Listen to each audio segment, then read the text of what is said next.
Hello friends, ముందుగా channel అయితే subscribe చేసుకోండి. ఈరోజు అయితే వెజ్ స్పెషల్ కర్రీ చాలా అంటే చాలా టేస్టీగా ఉంటుంది, అది కూడా కొబ్బరితో అనమాట.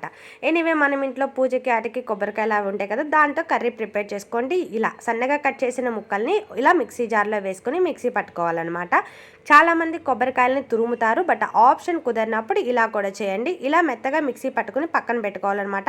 అలాగే పచ్చెనగపప్పుని కూడా నానబెట్టుకుని ఇలా ఉడకపెట్టుకోవాలి. నేనైతే కొంచెం ఒక హాఫ్ కప్ వరకు తీసుకున్నాను.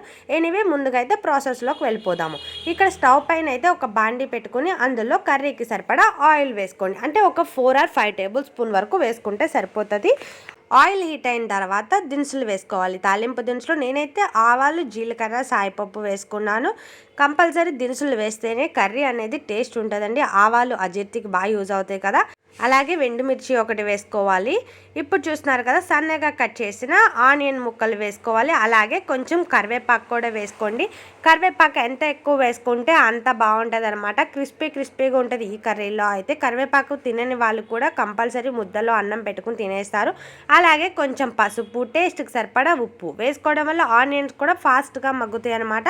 వీటి మొత్తాన్ని మిక్స్ అయ్యేటట్టు మిక్స్ చేసుకోవాలి. మిక్స్ చేసుకున్న తర్వాత మనం ముందుగా మిక్సీ పట్టుకున్న కొబ్బరి తురుము ఉంది కదా, చూసారా, ఇలా ఒక బౌల్లోకి తీసుకుని పక్కన పెట్టుకున్నాను అనమాట.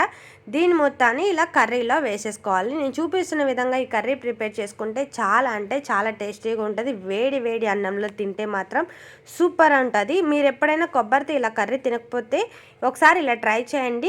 చట్నీ అయితే మనం చేసుకుంటాం కదా, కర్రీ కూడా చాలా బాగుంటుంది. యాక్చువల్లీ ఇలా కొబ్బరి అనేది ఇలా ఆయిల్లో ఫ్రై అయితే ఆ ఫ్లేవర్ అనేది బాగుంటుంది, ప్లస్ పచ్చిదనం అనేది కూడా పోతుంది. ఇలా ఫ్రై అయిన తర్వాత మూత వేసుకుని ఉంచాలి. నేను ఆల్రెడీ స్టవ్ మీద పెట్టిన పచ్చెనగపప్పు కూడా ఉడికిపోయింది. చూసారు కదా, నేను స్టవ్ అయితే ఆఫ్ చేసేసాను.